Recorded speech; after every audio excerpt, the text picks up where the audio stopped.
নমস্কার, সকলে কেমন আছো? মাম্পির আর একটা ছোট্ট ব্লগে সকলকে স্বাগত জানাই। বাড়ি থেকে বের হতেই বৃষ্টি পাই, বাসে উঠেও বৃষ্টি, প্রচুর বৃষ্টি নামে, বাইরে দিয়ে একদম সাদা দেখাচ্ছিল বৃষ্টির জন্য। এত সুন্দর দৃশ্যটা তোমাদের সঙ্গে একটু শেয়ার করে নিলাম। আসলে সকালে এত পরিমাণে গরম ছিল, এখনকার আবহাওয়া দেখে বোঝাই যাচ্ছে না। সেখানে গিয়ে ডাক্তার দেখানো হয়ে গেলে আমার ছোট ভাগ্নি মানে দিয়া আমাদের সেখান থেকে নিতে আসে।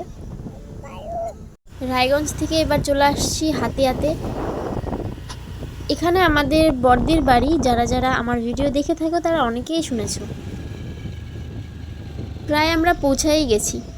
অনেক ছোট্ট ভিডিওর মাধ্যমে তোমাদের সাথে অনেক কিছু শেয়ার করলাম, আশা করি তোমাদের ভালো লাগছে। একটা লাইক করে দিও, কমেন্টে জানায় কেমন লাগলো। আমরা এখন বাড়ি ঢুকছি। বৃষ্টির দিনে বাড়ি ঘরের অবস্থা একদম দেখার মতো থাকে না, সেটা সকলেরই হয় যারা বেশিরভাগ গ্রামে থাকি।